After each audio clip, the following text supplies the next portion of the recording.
the first version of Kinect. If you come a little bit closer, we can see the wrinkles in your shirt. We might be able to see your zipper. Some of your buttons might actually show up. If you bend down, we'll get some great detail on your face. So you can stick your tongue out, have some fun. So, right away, right off the bat, you can see the incredible detail that we have here. So, one major advancement. Something else to point out that you already mentioned was the incredible field of view that we have here, both vertically and horizontally. So you can get pretty close to the sensor. We have kind of a down-low placement. And you can go all the way back. As you can all see, we've got this sofa showing up in the back. So we have, kind of great field of view in this direction. And then horizontally, you're a tall guy. Give me the wingspan and start going from side to side. The reason I had you guys all, stand very specifically is because, everybody shows up. We have an incredible field of view. So, major differentiator, the great fidelity of the depth camera that we have here, and kind of a key part to all the technology I'm going to show you today. But continuing on with the eyes, we also have our 1080p HD color feed. So just take a look at this beautiful picture. You've heard about it in the keynote. Imagine, Skyping with grandma on Christmas morning from one room to the other. Everybody's in the field of room. It doesn't matter where you're sitting. She's going to be able to see everything that's going on. Not only that, we can use this incredible amount of resolution to zoom in on faces and give a really high quality, high fidelity experience no matter what you do, be it with Skype, be it with gameplay, whatever you want to do with the color feed. Really quite beautiful. We have about 6 times the fidelity that we had in the first version of Kinect, so fantastic improvement. As much as I love the color feed, it has one disadvantage to it. It's really dependent upon lighting. So Michelle, if I can get you to bring down the lights, everyone might want to hold still for a minute. So as you can see in the dark, this doesn't really work. I'm a hardcore gamer. I watch movies in the dark. I play games in the dark. So we wanted to give Kinect the ability to see in the dark. So that's exactly what we did.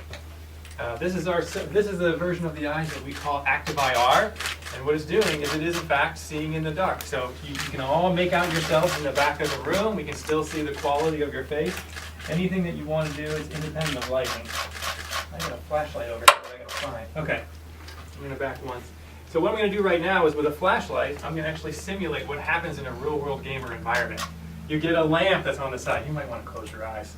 You get a lamp, you get side lighting, you get backlighting, all kinds of stuff. This really makes the color feed unusable.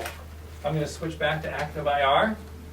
And you can see not only can we see in the dark, but we subtract all the ambient lighting that's going on in the room. It doesn't show up at all. So really a phenomenal step forward, what we can do with computer vision, with identity, being able to see in the dark. Yeah, we can go ahead and have the lights back on, Michelle. Thank you. All right, that was fantastic. Thanks. Yeah, can you go ahead and have a seat? So that really covers the eyes in the room. Now I'm going to talk about the ears.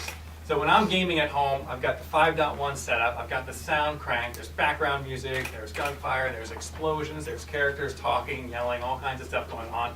And I'm on my sofa trying to issue commands. So this is kind of like the typical audio environment that we're in, either when you're playing a game or when you're watching an action movie. So what I'm about to play for you is an actual recording from one of the microphones in our microphone array down on the bottom here of what the Kinect actually hears from what's going on in the room. It's going to be a little bit loud, just a little bit of heads up. You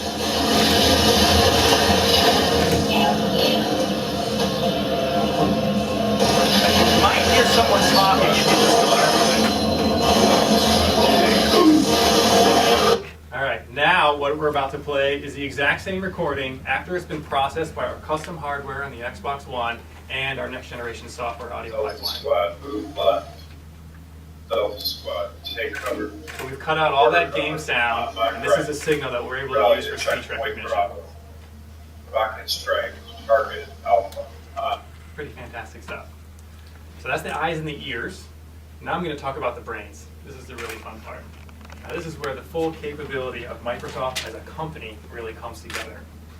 The engineers on my team, we collaborate with all the top experts in the world in Microsoft research in computer vision, machine learning, speech recognition, facial recognition, digital signal processing. We take all that and we harness it all together and bring the platform that we're about to see. So I'm going to need another volunteer for this next part, someone who's not afraid to move around. Come on up. I'm going to walk you through all kinds of stuff. So, all right, that works. Okay, so you're all familiar with scalable tracking. Here's the next generation version. You kind of saw this briefly in the keynote. right away I'll point out the incredible stability of the skeleton that we have. As he's moving, hey, you're a great demo subject. We got some groovy moves going on there. You can see the incredible quality of the skeleton that we have, the accuracy with which he's moving. We have anatomical correctness. We've got more spine joints, shoulder joints, collarbone accurately represented. You can shrug your shoulders. You can move your body side to side, and you represent all that in 3D with complete accuracy. This doesn't only work for one person, it'll work for 6 simultaneously. We'll kind of get to that at the end. The other thing that I'll point out is the hand, tip, and thumb that we have there. You hold your hand up and do open and close. You can actually see that moving in the skeleton. If you rotate around, you can see your thumb moving around. So incredible fidelity, huge step forward from where we were before. So, great representation of what's going on with the joints and how they're connected. But let's talk about orientation. This is one of my favorite guys. We call him Blockman. And as he's moving around, you can actually see the orientation of his hands, of his legs. You can pick your leg up and switch it all around.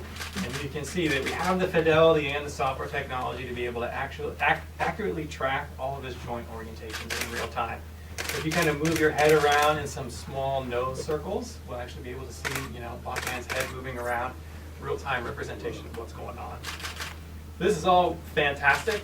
I'm 6'4", but my skeleton only weighs 8 pounds. If you want to represent what's happening with me, you've got to really describe what's going on just with all the muscles and all the forces in my body.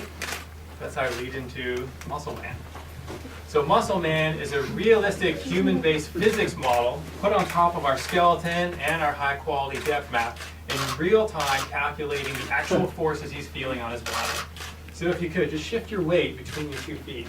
Now you can see the color changing from green to red, like representing the intensity of force that he's feeling in real time. He's feeling it and you're seeing it. If you go ahead and do a squat for me, right? So you can see his thighs kind of bulging out, the torque and the force that he's experiencing calculated in real time. As you're moving your shoulders around, you're seeing the biceps and the triceps flex a little bit. If you were to jump, you're going to go completely green. Obviously, sorry about that. One more time. When you're in the air, there's no force being applied to you. You want to jump again? Yeah, fantastic real time. And we can use this technology to not only estimate what's going on with your muscles, but also the force that's being applied. So give me a nice, tight little jab. Nothing too big. See the white circles kind of representing the momentum that's coming together? Now really put your back into it, shift your weight, boom. Look, if you notice, depending on how well he's going to punch, you can see the weight shifting between his 2 feet, you can see his core tightening up, and you can see the white circle kind of representing how much power he's getting in there. So, complete human understanding happening in real time. So this is fantastic, but any decent trainer will tell you, if you want to really know what's going on with the body, you got to be able to understand heart rate as well. So that's the lead into our next section. In real time, from our color feed and from our infrared signal, we're able to estimate your heart rate just based upon looking at the skin in your face. I'm gonna make you go faster. Yeah, you can hold your breath. So if you can look at the camera, what we're doing here is, the Kinect is detecting human imperceptible fluctuations in his face. The intensity of his skin is changing, the slight coloration change, like we're actually detecting his pulse in the skin of his face in real time. He's not wearing a heart rate monitor, he doesn't have anything on his hands or his fingers, So in real time we're detecting it, you can see it, we're kind of locking on and detecting his actual heart beating. So for exercise scenarios, for measuring his exertion, nothing can be beat. We know completely what his body's doing, we can estimate his heart rate, we have fantastic information about what's going on. All right, so we've kind of covered the body really well. Now we want to talk about the player specifically. So this is what we call our player info. And we've got somebody who got a little bit too close over here, but let me do this real quick. All right, so we have guest number 7. Obviously he's listed as guest because I haven't seen him before. A couple of things I'm pointing out. We're able to detect his expression. You can toggle between happy and not happy, and we can detect it in real time. The next thing I'll point out is engaged. If you're looking at the screen, you're engaged. If you look away for a second, not engaged. So you can't see it, but everybody else can. The power of this is that we're able to distinguish when you look at the Xbox and say Xbox pause, or when you look away and say Xbox pause and you know not to fire there. So I'm going to come in and join you here. And I'm just going to get 2 people going at once. All right, so it's identifying me. And look, you may have noticed it's already listed me as Kareem, so identity is fired already. It knows who I am. It sees that I'm holding a controller. I'm going to hand this one to you. All right, so we got a lot of people moving around over here. I'm going to grab one more controller. And as we're over here in the view, you can see I'm holding controller 1. We can switch controllers. And it's going to be able to track the controllers as we move around. We didn't push any buttons, like not an audience out of plan or here. anything. One more thing. Let's switch places. All right, now notice, split screen, automatically changed. Long gone are the days of sofa jockeying or trading controllers when you're trying to line up on who's what side of the screen. Those days are over. We know completely what's kind of going on in the room. So we know we'd be smiling, we know what the bodies are doing, we just have a fantastic platform all up. So now I'm going to bring up the full screen muscle force and invite you guys all up to play. I'll try to take the controller for you. I think we have just a couple more minutes before you guys get up. But come on up, have a play. Don't Take a hurt punch. anybody while you're punching and kicking. Jump.